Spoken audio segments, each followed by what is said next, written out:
درې مهمې جملې زده کوو. د جملې زه وایم، یوه جمله تاسو وایئ.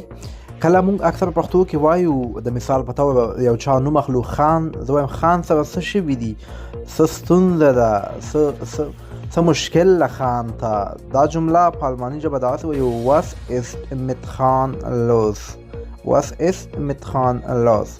او چې کله موږ وایو هغه ښه احساس نه کوي، یعنی طبیعت یې خراب ده، دا جمله په الماني ژبه داسې وایو fühlt sich nicht wohl. fühlt sich nicht wohl، یعنی هغه احساس نه کوي، یا مریض ده یا طبیعت یې خرابه ده. او چې کله موږ وایو هغه ټکر کړی ده، خدای نخواسته وایي هغه ټکر کړی دی، دا جمله په الماني ژبه څنګه وایي تاسو په کمنټ کې ولیکئ.